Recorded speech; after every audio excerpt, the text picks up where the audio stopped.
በእግዚአብሔር ዝምታ ምክንያት ተስፋ የቆረጣችሁ የእርሱ ሰላም በልባችሁ ሰፍኖ እንዲመራችሁ ስትጠባበቁ ይልቁኑ ሕይወታችሁ ምስቅልቅል እያለ የቀጠለባችሁ ለዓመታት ከሰማይ ምላሽ ስትፈልጉ እግዚአብሔር ለምታልፉበት መከራ ደንታ የሌለው የመሰላችሁ ዝብርቅርቅ ባለ የሕይወት ምዕራፍ ውስጥ እያለፋችሁ ያላችሁ የሕይወታችሁ ጥያቄና እንቆቅልሽ ከማባረት ይልቅ እየባሰበት በከፍተኛ የሕይወት ማዕበል ውስጥ እያለፋችሁ ያላችሁ ለምታልፉበትና ለገጠማችሁ ቀንና ሌሊት ታችሁን ላስጨነቀና ለያዝባችሁ ለዛ ጉዳይ እግዚአብሔር መልስ እንደሌለው የተሰማችሁ ረጅም ዓመታቶችን በዝምታ ውስጥ እያሳለፋችሁ ያላችሁ ሰዎች የጸሎታችሁን መጠን በጨመራችሁ ቁጥር የሕይወታችሁ ማዕበል በዛው ትይዩ እየጨመረባችሁ ሄዳችሁ ሰዎች ዝም ያላችሁ ሰዎች ተስፋን የሰጠው እግዚአብሔር አያይም፣ አይሰማም፣ አይናገርም። በልጅነት አቅም በሰው ሀገር በባርነት በእስር ቤት ጠያቂ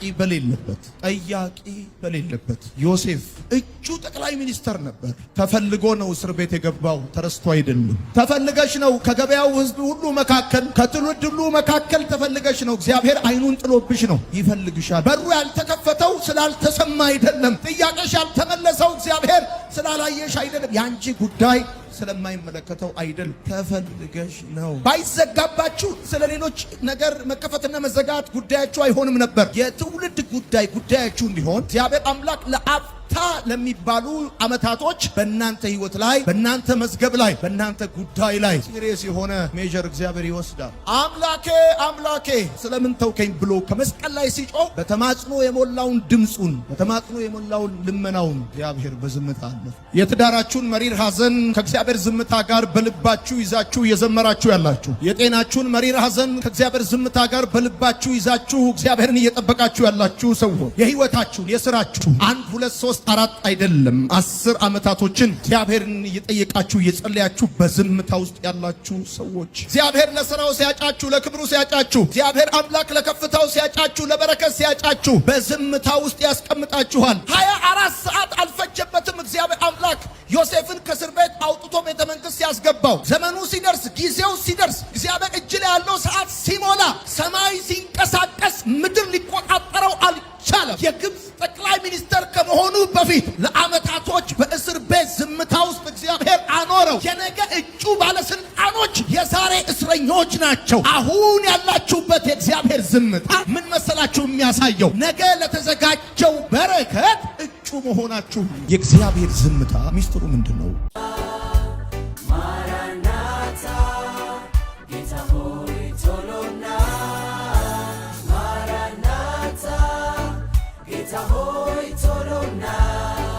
ማቴዎስ ወንጌል መጽሐፍ ምዕራፍ 15 ቁጥር 21 ኢየሱስም ከዚያ ወጥቶ ወደ ጢሮስና ወደ ሲዶና ሀገር ሄደ። አንዲት ከናናዊት ሴት ከዚያ አካባቢ በመውጣት ወደ ኢየሱስ መጥታ ጌታ ሆይ የዳዊት ልጅ ራራልኝ፣ ልጄ በርኩስ መንፈስ ተይዛ በጣም ትሰቃያለች ብላ ጮኸች። እርሱ ግን አንድም ቃል አልመለሰላትም። በዚህ ጊዜ ደቀ መዛሙርቱ ወደ እርሱ ቀርበው እየተከተለችን ትጮኻለችና ብታሰናበታትስ ብለው ጠየቁት። እርሱም የተላኩት ከእስራኤል ቤት ሆነው ወደ ጠፉ በጎች ብቻ ነው አለ። ሴትዮዋም እግሩ ላይ ወድቃ ጌታ ሆይ እርዳኝ።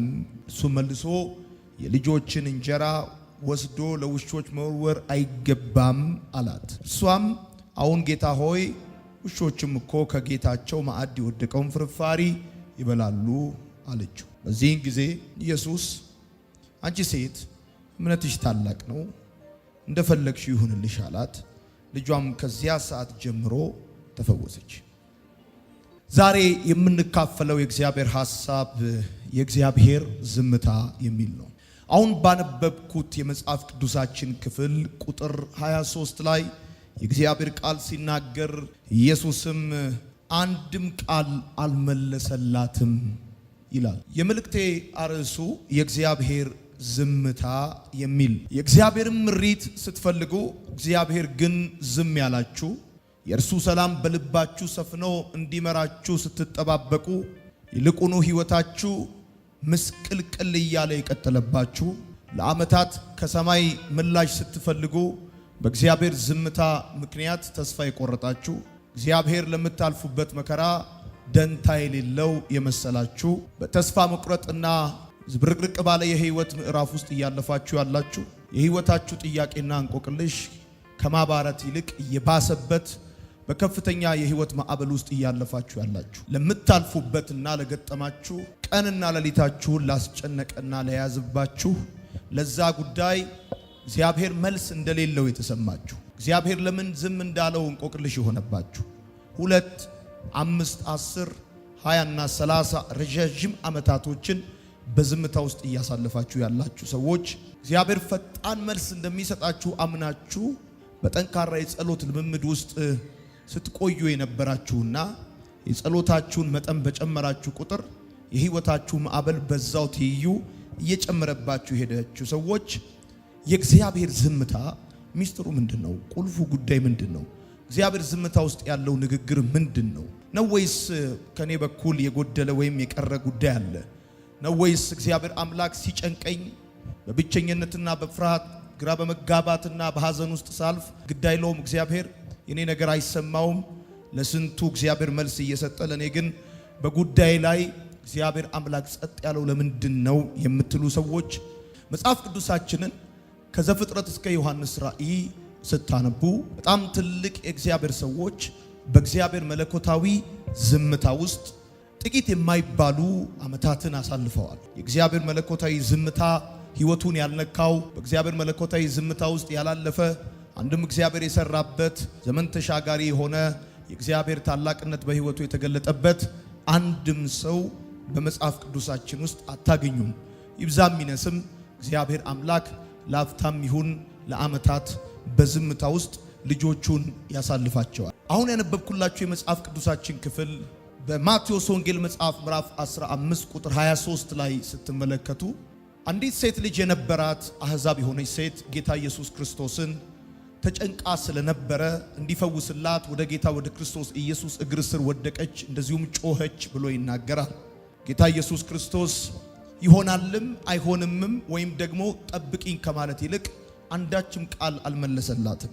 ይልቁኑ እንደውም በንግግሩ መካከልና መጨረሻ ላይ ወደ እሷ ከማውራት ይልቅ ወደ ደቀ መዛሙርቶቹ ሲያወራ ትመለከታላችሁ። ይህን ቃል መነሻ በማድረግ ወደ ኋላም ወደፊትም ሄደን በእግዚአብሔር ዝምታ ውስጥ ያለፉ ሰዎች እነማን እንደሆኑና ከዝምታው በኋላ በህይወታቸው የሆነው ነገር ምን እንደሆነ ባጭሩ ላሳያችሁ ሞክራለሁ። እንደምታስታውሱት በዮሐንስ ወንጌል መጽሐፍ ምዕራፍ 11 ላይ በጣም ታዋቂ የሆኑት የማርያምና የማርታ እንደዚሁም የአልዓዛርን ጉዳይ ማንሳት ይቻላል። ማርያምና ማርታ ወንድማቸው አልዓዛር እንደታመመ ለኢየሱስ ለማሳወቅ መልእክተኞችን እንደላኩ ሐዋርያው ቅዱስ ዮሐንስ በዮሐንስ ወንጌል መልእክቱ ላይ ያስቀምጥልናል። ጌታ ኢየሱስ አልዓዛር እንደታመመ ሲሰማ የመለሰው መልስ እና ከዛ ቀጥሎ የሆነው ነገር ጭራሽ የማይገመት አንኤክስፔክትድ የሆነ ጉዳይ ነው የሆነው። ይህ ህመም የእግዚአብሔር ልጅ ይከብር ዘንድ ስለ እግዚአብሔር ክብር ነው እንጂ ለመሞት አይደለም ወይም ለሞት አይደለም ብሎ አለ። ነገር ግን አልዓዛር ሞተ። ኢየሱስ ደግሞ ጭራሹንም ቀብር ላይ አልተገኘም። እንደውም ለ4 ቀናቶች ከሁኔታው ርቆ በዝምታ ቆየ ጌታ። የአልዓዛር እህቶችም የጌታ የክርስቶስ ኢየሱስን ዝምታ በልባቸው ከሞላው መራራ ሐዘን ጋር ይዘው ቆዩ። ገና አልዓዛር ከመሞቱ በፊት ማሳሰቢያ ማስታወቂያ የአልዓዛር ሁኔታ አሳሳቢ ሁኔታ ላይ እንደደረሰ ነገሩ ከባድ እንደሆነ እንዲህ ካቀማቸው በላይ የሆነ እንደሆነና በፍጹም ወዳጃችን ነው ብሎ ለሚያምኑት ደግሞም ለሚወዳቸው ለጌታ ለኢየሱስ ክርስቶስ መልእክተኞችን ምለው ተገዝተው ልከዋል። ጌታ ኢየሱስ ክርስቶስም የተናገረው ደግሞ እንደማይሞት ነው። ሰየው መልእክተኞችን መልእክቱን ይዘው መጥተዋል። ነገር ግን ደግሞ አልዓዛር ጌታ ኢየሱስ እንደተናገረው ሳይሆን ለዛች ቀናቶች ውስጥ ማለት ነው ሞቷል። የአልዓዛር ጉዳይ የሚያሳስበው መስሏቸዋል። እነሱም ደግሞ ጌታ ኢየሱስ የአልዓዛር ጉዳይ ያሳስበዋል። የጠበቁት ግን ከመሞቱ በፊት ጉዳዩ ከመባባሱ በፊት ወደ መቃብር ከመግባቱ በፊት ጌታ ደርሶ እንደሚታደገው እነሱንም ከእንባ ወንድማቸውንም ከሞት እንደሚታደጋቸው ነበር ተስፋ ያደረጉት። ግን እነሱን ያሰቡት ሳይሆን ቀርቶ አልዓዛር ሞተ። ጌታ ኢየሱስ ክርስቶስ ለ4 ቀን ለቀብርም አልመጣም፣ ዝም አላቸው። ስለዚህ የወንድማቸውን መሪር ሐዘን በልባቸው ይዘው ከጌታ ዝምታ ጋር ለ4 ቀናቶች ቆዩ። ልክ እንደዚሁ መሪር የሆኑ ሐዘኖችን በልባችሁ ይዛችሁ ከእግዚአብሔር ዝምታ ጋር በቤተ ክርስቲያን ውስጥ ያላችሁ ወንድሞቼና እህቶቼ በጸሎታችሁ እግዚአብሔርን ያሳሰባችሁት ጉዳዩ ከአቅሜ በላይ ሆኗል፣ ከምችለው በላይ ሆኗል፣ ከሐኪም በላይ ሆኗል፣ ከቤተሰብ በላይ ሆኗል፣ ከገንዘብ በላይ ሆኗል፣ ከምችለው በላይ ከአቅሜ በላይ ሆኗል ብላችሁ ጠዋትም ማታም በጸሎታችሁ ያሳሰባችሁ እናንተ ብቻ ሳትሆኑ ሌሎች ወገኖቻችሁና አገልጋዮች የጸለዩላችሁ፣ ነገር ግን ነገሩ ከመስተካከልና ከመሻሻል ይልቅ እየባሰባችሁ ይሄድና እንደውም ከሞት ጋር ፊት ለፊት እየተጋፈጣችሁ ያላችሁ ሰዎች በዚህ ቤት ውስጥ አጠፉን ብዬ አስባለሁ። ልክ እንደናንተ ነበረ የማርያምና የማርታም ጉዳይ። መሪር የሆነውን የወንድማቸውን ሐዘን ከጌታ ዝምታ ጋር ይዘው ነው ለቅሶ የተቀመጡት። ወዳጆቼ የእግዚአብሔር ዝምታ መለኮታዊ ዝምታ የጎበኛቸው ሰዎችን በመጽሐፍ ቅዱሳችሁ ስትመለከቱ ማርያምና ማርታን ብቻ አይደለም የምታገኙት።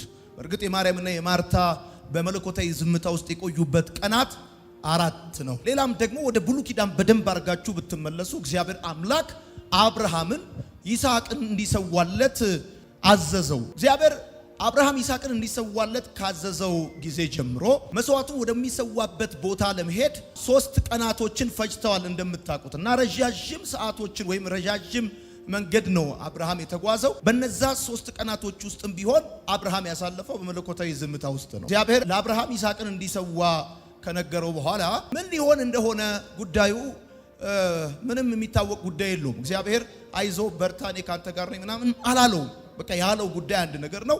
ለረጅም ዓመት ሲጠብቀው የነበረው ሲሳሳለት የነበረው ደግሞ ይስሐቅን አስገብቶ ታውቃላችሁ እስማኤልን አስወጥቷል። እና ይሄ የ25 ዓመት የመጠባበቅ ልጁ የሆነውን ይስሐቅን ነው እግዚአብሔር ሰዋልኝ ያለው። እና ይሄንን ይስሐቅን እንዲሰዋለት ከነገረው ሰዓት ጀምሮ ቀናት የፈጀን የእግር ጉዞ የእግር መንገድ ሲጓዝ አብርሃም እግዚአብሔር አምላክ አንዳች ነገር አላለውም። በመለኮታዊ ዝምታ ውስጥ ነው ያለው። አሁንም እንደ ተስፋ ቃሉ እግዚአብሔር አምላክ መርቷችሁ በብዙ የእግዚአብሔር ቃል ኪዳንና በእግዚአብሔር የማዳኑ ኃይል የተቀበላችሁትን ተስፋ ይዛችሁ ነገር ግን ደግሞ መርዶ የሰማችሁ ሰዎች ከመርዶ በኋላ እግዚአብሔር ይመጣል ብላችሁ ብትጠብቁም 1 ወር 2 ወር 3 ወር 4 ወር በዝምታ ውስጥ ያለፋችሁ ያላችሁ ሰዎች ልክ እንደናንተ አብርሃምም መለኮታዊ ዝምታ ውስጥ አልፏል። እሱ ብቻ አይደለም። የነ ማርያምና የነ ማርታ ጉዳይ 4 ቀን ነው። የአብርሃም ጉዳይ ደግሞ የ3 ቀን ነው። አያሌ ዓመታቶችን በዝምታ ውስጥ ያሳለፈ ደግሞ አንድ እግዚአብሔር ሰው ላሳያችሁ። ዮሴፍ ይባላል። ዮሴፍ በግብጽ በባርነትና በእስረኝነት ምን ያህል እንደታሸ አስቡ። በእርግጠኝነት ያለምንም ጥርጥር ዮሴፍ እግዚአብሔር ደርሶ እንዲያስበው ወደ እግዚአብሔር ጮኋል። ነገር ግን እግዚአብሔር በዝምታ ለረጅም ዓመታት ዮሴፍን አስጠብቆታል። ዮሴፍ በረጅም የዝምታ ዓመታቶች ውስጥ አሳልፏል። ከሚወደው ቤተሰቡ ከሚወደው አባቱ ምቾት ከሞላበት ህይወቱ አውጥቶት በግብጽ በባርነትና በእስረኝነት ውስጥ አሳልፏል። ይሄንን ነገር እንድታስቡ እፈልጋለሁ። ዮሴፍ ብቻ ደግሞ አይደለም። ራሳቸው እስራኤላውያን ታውቃላችሁ በጨካኙ የፈርዖን ቀንበር ስር ሆነው ለአያሌ ክፍለ ዘመን ለአያሌ ዓመታቶች እግዚአብሔርን እንዲደርስላቸው ከዚህ መከራና ስቃይ እንዲያወጣቸው ቢለምኑም እግዚአብሔር አምላክ ህዝቡን በዝምታ በነበሩበት የሐዘንና የጭንቀት ህይወት ውስጥ እንዲቆዩ አድርጓቸዋል። በዘጸአት መጽሐፍ ምዕራፍ 2 ቁጥር 23 ላይ ይሄን ታገኛላችሁ። ሌላም ደግሞ በመለኮታዊ ዝምታ ውስጥ በመከራና በችግር ወይም በተግዳሮት በእስራትና ባርነት ውስጥ ያሳለፉ በጣም ብዙ ሰዎችን ምሳሌ አድርገን ማምጣት እንችላለን።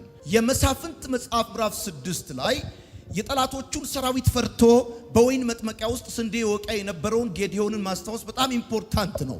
እግዚአብሔር አምላክ ወደ ጌዲዮን መጥቶ ለጌዲዮን ተገልጦለት አንተ ጽኑ ኃያል ብርቱ ሰው ብሎ ሲለው እንደምታስታውሱት ይሄን መቀበል አቅቶት እንግዲያውስ እግዚአብሔር ከኛ ጋር ከሆነ ይህ ሁሉ ነገር እንዴት ሊደርስብን ቻለ ብሎ ጌዲዮን ሲጠይቅ ትመለከታላችሁ። እውነት ነው። በዝምታ ውስጥ ስትሆኑ በመለኮታዊ ዝምታ ውስጥ ስትሆኑ ከሚደርስባችሁ መከራ ተግዳሮትና ችግር የተነሳ እግዚአብሔር እንኳን ከናንተ ጋር እንዳለ ለማመን እስክትቸገሩ ድረስ ትደርሳላችሁ። ስለምንድን ነው ይሄ ሁሉ ጉዳይ የደረሰባችሁ? ለምንድን ነው ይሄ ሁሉ ፈተና ይሄ ሁሉ የማዕበል አይነት በእናንተ ህይወት ላይ የሚፈራረቀው የሚለውን ነገር ስትጠይቁ መልስ እስክታጡለት ድረስ ትደርሳላችሁ።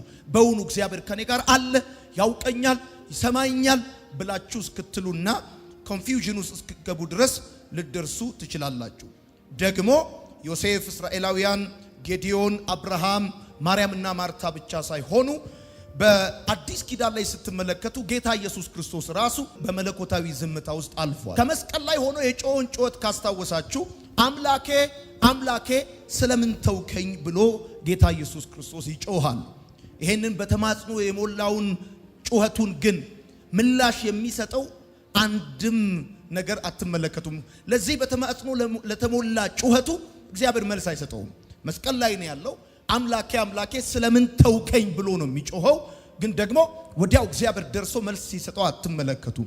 ልክ እንደ ጌታ ኢየሱስ ክርስቶስ በችግርና በመከራ ውስጥ ሆናችሁ እየጮሃችሁ ያላችሁና እየተማጸናችሁ ያላችሁ እግዚአብሔርንም ሰውንም የምትማጸኑ ሰዎች፣ ነገር ግን አንዳች ምላሽ ያላገኛችሁ ሰዎች በደንብ አርጋችሁ ይሄን መልእክቴን እንድሰሙ በጌታ ፍቅር እጠይቃችኋለሁ። በእግዚአብሔር ዝምታ ውስጥ አስቸጋሪ ቀናቶችንና የህይወት ምዕራፎችን የተሻገረ አንድ ሰው ላሳያችሁ። በስጋው መካከል እሾህ የነበረበት እግዚአብሔርም ይሄን እሾህ እንዲነቅልለት የጸለየ 3 ጊዜ ነው በተደጋጋሚ የጸለየው። ነገር ግን በእግዚአብሔር ዝምታ ውስጥ እንዲኖር የተፈረደበት ሰው ይባስ ብሎ እንደውም እግዚአብሔር ሲገለጥ በስጋው መካከል የተሰካውን እሾህ ከመንቀል ይልቅ ጸጋ ይበቃል የሚል መልስ የተመለሰለት ጳውሎስን በአዲስ ኪዳን ማንሳት ትችላላችሁ ወዳጆቼ።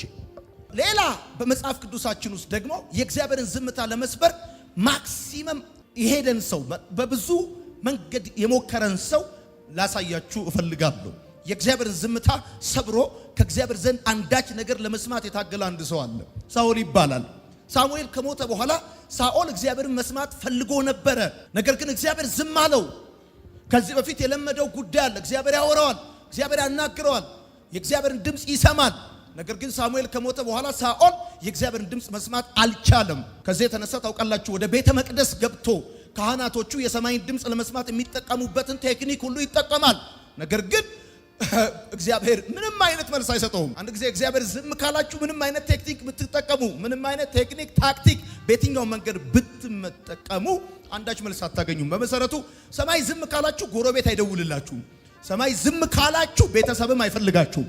እግዚአብሔር ዝም ካላችሁ ማንም ሰው አያናግራችሁም። ወደ ቤተ መቅደስ ሁሉ ገብቶ የእግዚአብሔርን ዝምታ ሰብሮ ድምፅ ለመስማት ሳኦል ብዙ ጥረት አድርጓል። ይሄም አልሳካ ሲለው ታውቃላችሁ ጠንቋይ ቤት ነው ሄደው። ጠንቋይ ቤት ሄዶ ሳሙኤልን አስነሽልኝ እንዳላት መጽሐፍ ቅዱስ ስታነቡ ታገኛላችሁ። በጣም አስፈሪ ነው የእግዚአብሔር ዝምታ ወዳጆቼ። ታዲያ የእግዚአብሔር ዝምታ ውስጥ ያለ መሰረታዊ ነገር ምንድነው ካላችሁ ዛሬ ማሳያችሁ 2 መሰረታዊ ጉዳይ ነው። 2 ወይም 3 መሰረታዊ ጉዳይ አሳያችኋል። እግዚአብሔር በዝምታ ውስጥ የሚያኖራቸው ሰዎች የሚፈትናቸው ሰዎች ናቸው። የሚፈትናቸው ሰዎች ናቸው። እግዚአብሔር ዝም ሲላችሁ በዛ የእግዚአብሔር ዝምታ ውስጥ እንድትኖሩ ሲያደርጋችሁ ስለማይሰማ አይደለም፣ ስለማያይ አይደለም፣ የእናንተን ጉዳይ ስለማያውቅ አይደለም፣ ስለእናንተ ጉዳይ ግድ ስለማይለው አይደለም። በበሽታ ሾክ እየተወጋችሁ ያላችሁ፣ በመገፋትና በችግር በብዙ የህይወት ግራ መጋባት ውስጥ እያለፋችሁ ያላችሁ ሰዎች እግዚአብሔር አምላክ በዝምታው ውስጥ የሚያኖራችሁ ሲፈትናችሁ ነው። እግዚአብሔር ሊፈትናቸው የሚፈልጋቸውን ሰዎች በዝምታ ውስጥ እንዲኖሩ ያደርጋቸዋል። ምክንያቱም ወደ ሌላ ክፍል ከመውጣታችሁ በፊት የመግቢያ ፈተና የሚባል አለ። የእግዚአብሔር ዝምታ የመግቢያ ፈተና ነው። ወደ ሌላ በረከት እናንተን ከመጥራቱ በፊት በዝምታ ቤት ውስጥ ይፈትናችኋል። ልክ ወደ አንድ ትምህርት ቤት ልትገቡ ስትሉ እንደምትፈተኑ፣ ከአንድ ክፍል ወደ ሌላ ክፍል ልታድጉ ስትሉ፣ ልትወጡ ስትሉ እንደምትፈተኑት ሁሉ የእግዚአብሔር ዝምታ የመግቢያ ፈተና ነው። ወደ ሌላ በረከት ሊጠራችሁ አስቧል። እግዚአብሔር አምላክ ወደ ሌላ ደረጃ ሊያመጣችሁ አስቧል። እንዴት ብላችሁ ከጠየቃችሁኝ ታውቃላችሁ። ዮሴፍ በግብፅ ምድር ላይ ጠቅላይ ሚኒስትር ከመሆኑ በፊት በእስር ቤት የዝምታ ዓመታቶችን አሳልፏል። ሙሴ ለ40 ዓመታት ቀን በቀን ዓመት በዓመት ተመሳሳይ ሕይወት ሲኖር እግዚአብሔር አንዳች መልስ አልመለሰለትም። አንዳች መልስ አልመለሰለትም። ወዳጆቼ የእግዚአብሔር ዝምታ ለወደፊት ለተዘጋጀው በረከት እጩ መሆናችሁን ነው የሚያሳየው። እጩ መኮንኖች እንደሚባሉ የእግዚአብሔር ዝምታ ወደፊት የተዘጋጀ በረከታል። እግዚአብሔር በየዘመናቱ ያዘጋጃቸው በረከቶች አሉት። ይገርማችኋል 24 ሰዓት አልፈጀበትም እግዚአብሔር አምላክ ዮሴፍን ከእስር ቤት አውጥቶ ቤተ መንግሥት ያስገባው። ዘመኑ ሲደርስ ጊዜው ሲደርስ እግዚአብሔር እጅ ላይ ያለው ሰዓት ሲሞላ ሰማይ ሲንቀሳቀስ ምድር ሊቆጣጠረው አልቻለም። ይገርማችኋል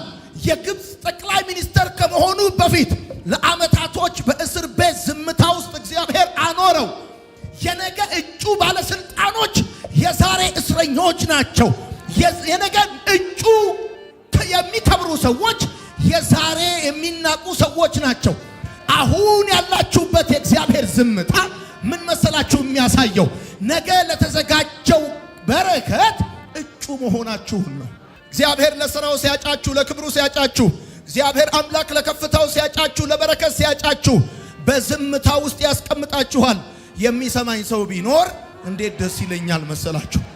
እጩ መሆናችሁን ነው የሚያሳየው። ነገ ከነጎዲያ ማን ከፍ ይላል መሰላችሁ? ነገ ከነጎዲያ በምድሪቷ አደባባይ ላይ ማን ይሄዳል መሰላችሁ? የእግዚአብሔር የዝምታ ጊዜ ሲጠናቀቅ የእግዚአብሔርን ማዳን ታያላችሁ። አሜን ይባላል። ቀን በቀን ዓመት በዓመት አንድ አይነት ሕይወት ስትኖሩ ዝም የተባላችሁ ሰዎች ከዚህ በፊት ማንም የሰው ልጅ ኖሮት የማያውቀውን ሕይወት ሊያኖራችሁ እግዚአብሔር እጩ አድርጓችሁ አሜን ይባላል።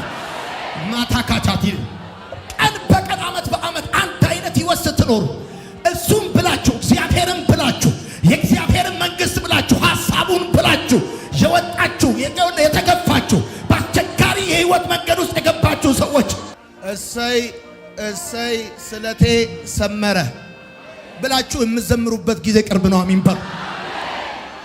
እሰይ ስለቴ ሰመረ። እግዚአብሔር ምስክሬ ነው። እጩ ሙሽሮች ናችሁ እናንተ። አሜን ይባላል። እጩ ባለስልጣኖች ናችሁ። አሜን ይባላል። ሹመታችሁን ማንም ሊከለክል አይችልም። ከፍታችሁን ማንም ሊከለክል አይችልም። ሰረገላውን ማንም ሊከለክላችሁ አይችልም። አንተ ጩሁና በደንብ አድርጋ አሜን ይባል።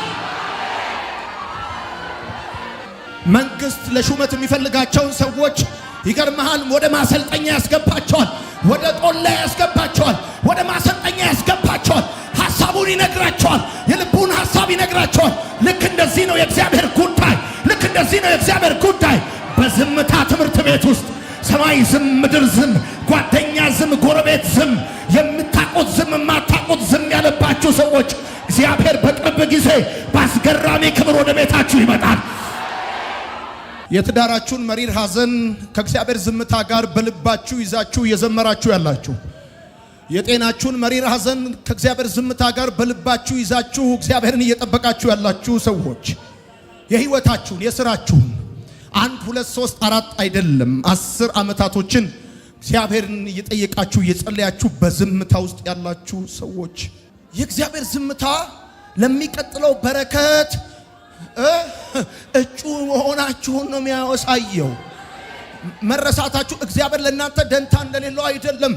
ዝም ያላችሁ ሰዎች፣ በታላቅ ዝምታ ውስጥ እያለፋችሁ ያላችሁ ሰዎች 40 ዓመታቶችን ቀን በቀን ዓመት በዓመት ሙሴ አንድ አይነት ሕይወት ሲኖር እግዚአብሔር ምንም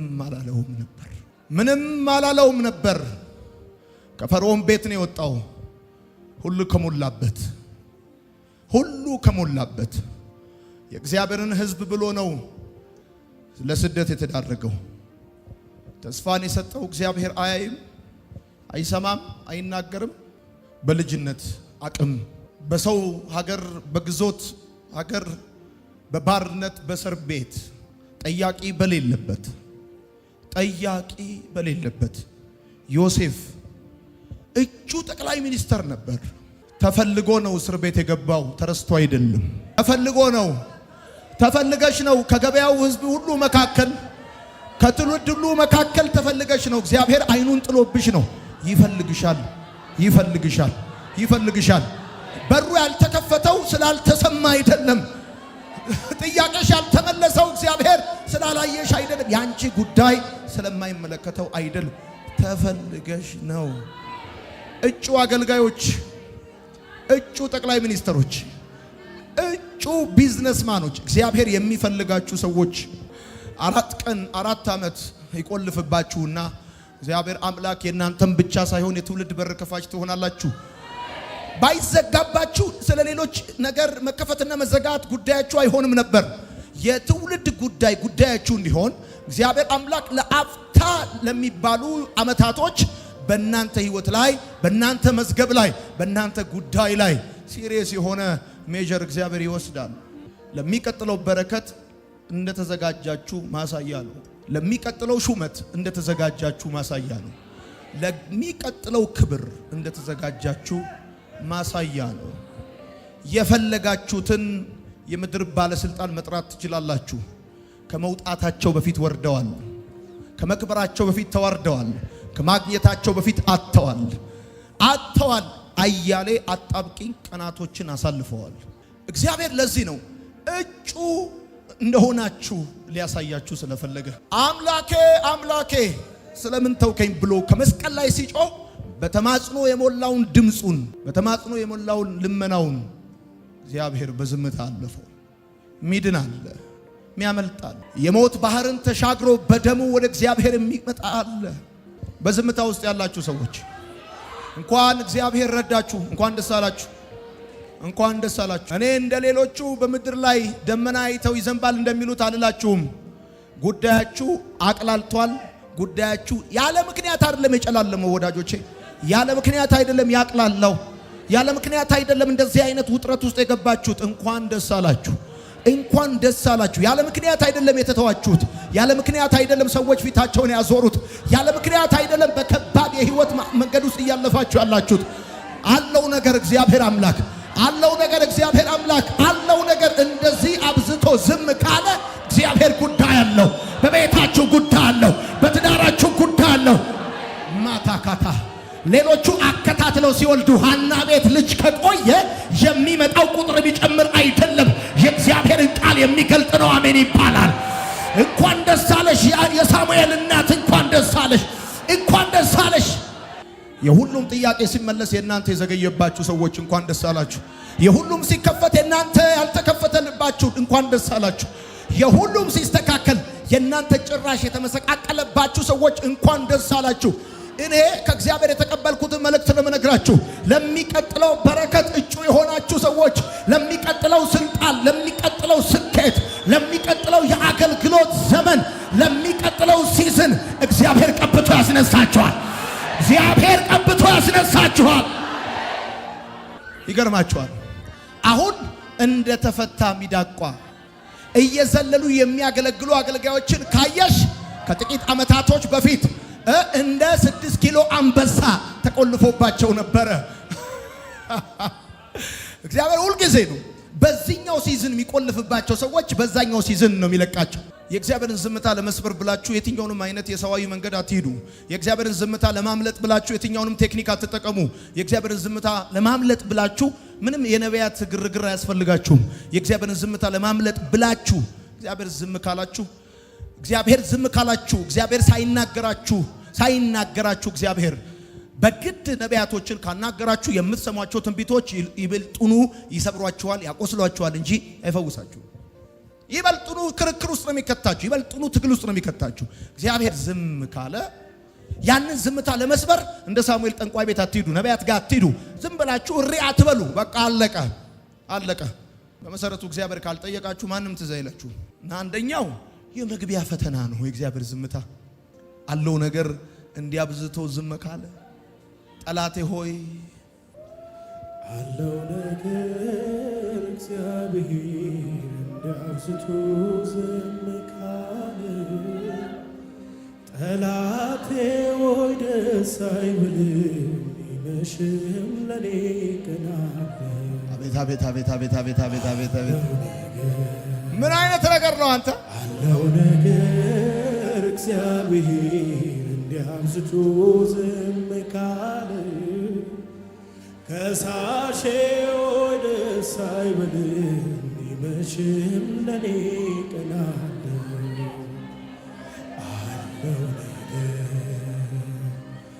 አለው ነገር እግዚአብሔር እንዲያብዝቶ ዝም ካለ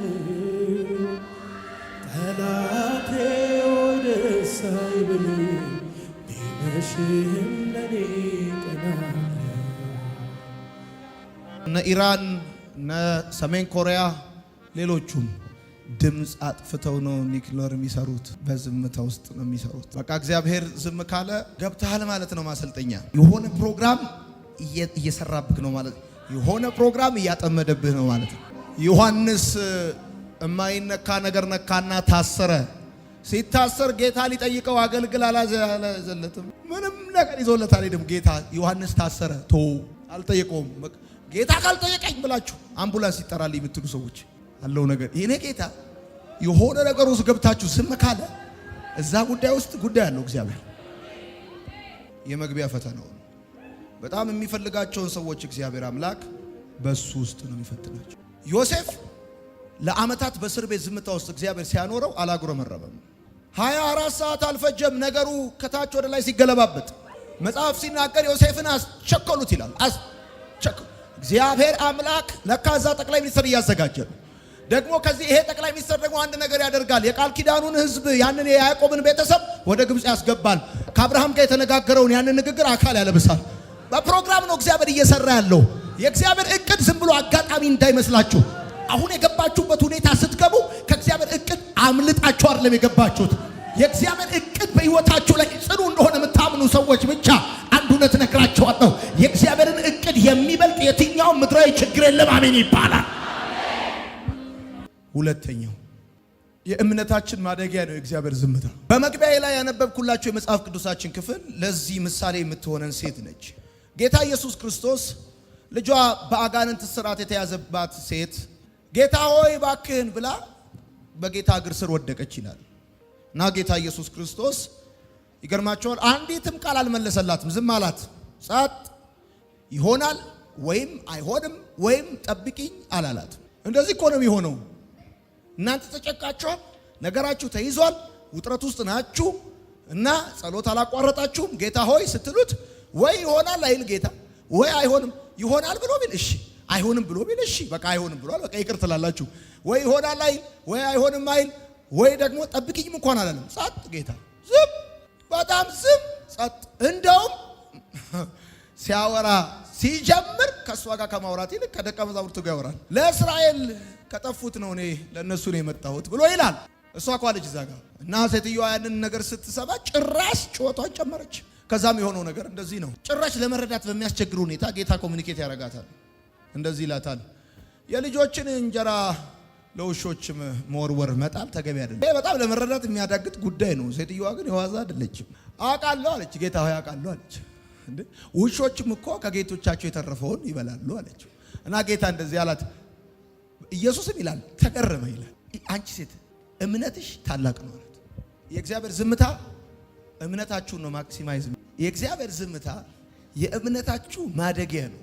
ነገሮቻችሁ ወዲያው ያልተመለሰላችሁ ሰዎች፣ ነገሮቻቸው ወዲያው ከተመለሰላቸው ሰዎች ይልቅ በጣም ስትሮንግ እምነት አላችሁ። እምነታችሁ እንዲያድግ ሲፈልግ ነው እግዚአብሔር ዝም የሚላችሁ፣ ጸጥ የሚላችሁ። ታውቃላችሁ በአንደኛ ነገሥት መጽሐፍ ምዕራፍ 18 ላይ ኤልያስ እሳት ከሰማይ እንዲወርድ ሲጠይቅ መጽሐፍ ሲናገር ቆይቶ ወረደ አይልም፣ ወዲያው ነው የወረደው። በዛው ምዕራፍ መጨረሻ ግን ዝናብ ሲጠይቅ እግዚአብሔር ዝም አለ። 7 ጊዜ ነው ያጸለየው ኤልያስን እግዚአብሔር። አንድ ጊዜ ወዲያው መልሶላችሁ፣ ሌላውን ጊዜ ለተደጋጋሚ ጊዜ ሊያጸልያችሁ ይችላል። ሁል ጊዜ እጅ በእጅ፣ ሁል ጊዜ እጅ በእጅ የጸሎታችሁ መልስ ላይ መጣ ይችላል። የእግዚአብሔር ዝምታ ግን የእምነታችሁ ማደጊያ ነው። እግዚአብሔር ከነገሩ ይልቅ ነገሩን የምትቀበሉበት እምነታችሁን ይፈልገዋል። እግዚአብሔር አምላክ የሚያስገርመው የሌላችሁ ነገር ወደ መኖር መምጣቱ ሳይሆን እሱን ያመናችሁበት የእምነታችሁ ልክ ነው። ሰዎች በአቋራጭም ሄደው ለነገሮቻቸው መፍትሄ ሊያመጡ ይችላሉ። ምን ያህል ዘላቂና አዋጭ ነው የሚለው እነሱ ያውቃሉ። ግን የምነግራችሁ ነገር ልንገራችሁ። እግዚአብሔር ዝምታው እምነታችሁ ላይ መስራት ፈልጓል ማለት፣ እምነታችሁ ላይ እግዚአብሔር ኢንቨስት ማድረግ ፈልጓል ማለት ነው። ማለት አንዳንድ ሰው የራሱን የኑሮ ጥያቄ የሚያስመልስ እምነት አለው። የአንዳንዱ ሰው ግን ይገርምሃል የአገርን ኢኮኖሚ የሚደበላልቅ እምነት ያለው ሰው እና አንዳንድ ጊዜ በእናንተ ጥያቄ በኩል የዘር ማንዘሮቻችሁን እግዚአብሔር ነገር ሊመልስ ሲፈልግ የሀገርን እንቆቅልሽ ሊመልስ ወደሚችል የእምነት ደረጃ ከእምነት ወደ እምነት ተብሎ እንደተጻፈ ልክ እንደዛ በአንድ የእምነት ደረጃ ላይ ስታክ እንድታደርጉ አይፈልግም እግዚአብሔር። በአንድ የእምነት ደረጃ ላይ እዛ እንድትቆሙ አይፈልግም እግዚአብሔር። ከፍ እንድትሉ ይፈልጋል። ከፍ እንድትሉ ይፈልጋል። ከፍ እንድትሉ ይፈልጋል። አይ ልክ እንደዛ ባያድነንም እንዳሉ ባያድነንም፣ ይሄ ሌላ የእምነት አይነት ነው። ባያድነንም ባይመልስም፣ ባይሰጠኝም፣ ባይከፍተውም፣ ነገሩ ባይስተካከልም፣ የጠበቅኩት ነገር ባይሆንም እግዚአብሔር የማንም ሰው ጂንስ አስገርሞት። ለምንድን ነው ይሄን ያልኳችሁ? በቃ ባጭሩ ከእግዚአብሔር ጋር ለዘላለም የሚቀጥለው በእምነታችሁ በኩል የተቀበላችሁት አቡጀዲ ሳይሆን እምነታችሁ ነው። በእምነታችሁ በኩል የተቀበላችሁት አሞራ ክንፍ ቤት አይደለም። በእምነታችሁ በኩል የገዛችሁት መኪና አይደለም። ከእግዚአብሔር ጋር ለዘላለም ከእናንተ ጋር የሚቆየው እናንተና እግዚአብሔር መካከል እምነታችሁ ነው እንጂ በእምነታችሁ የተቀበላችሁት የሆነ ጉዳይ አይደለም።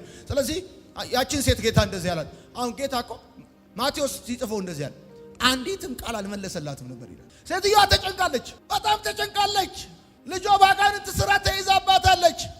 ጌታ ሆይ ብላ እግሩ ስር ወደቀች። ጌታስ ወዲያው መለሰላት አይልም። አንዲት ቃል አልመለሰላትም። ይኸው ልክ እንደዚህ የሆናችሁ ሰዎች ትመጣላችሁ፣ ቸርች ትጸልያላችሁ፣ ምንም መልስ የለም። ምንም ልክ እንደ ኤልያስ ማለት ነው። የመጀመሪያውን ዙር አንገቱን ቀብሮ ጸለየ፣ ምንም የለም። ከዚህ በፊት ግን በአንድ እሳት ይውረድ ሲል መጥቷል። በተለይ ደግሞ እንደዚህ በእግዚአብሔር ዝምታ ውስጥ የገባችሁ ሰዎች ታውቃላችሁ፣ ከአዳዲስ ጴንጤዎች ይልቅ የኖራችሁ ናችሁ። ምክንያቱም እግዚአብሔር ገና ጌታ እንደተቀበላችሁ ቶሎ ቶሎ ይመልስላችኋል። አንድ 6 ወር፣ ከ6 ወር በኋላ 6 ዓመት ነው የሚተዋችሁ። ዝም 6 ዓመት። ለምን? እስከ ጥምቀት ድረስ ቶሎ ቶሎ ካልመለሰ ወደ ኋላ ትመለሳል። ስለዚህ እስከ ጥምቀት ቶሎ ቶሎ ይመልስልህና ልክ ስትጠመቅ በላሁን ከዚህ በኋላ ደግሞ ይላል። ይገርማችኋል።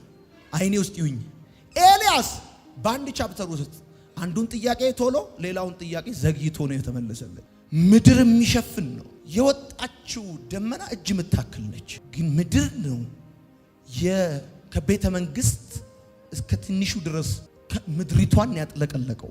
አንዲትም የመልስ ቃል ያልሰማችሁ ሰዎች በቃ እግዚአብሔር እምነታችሁ ላይ ሊሰራ ፈልጓል።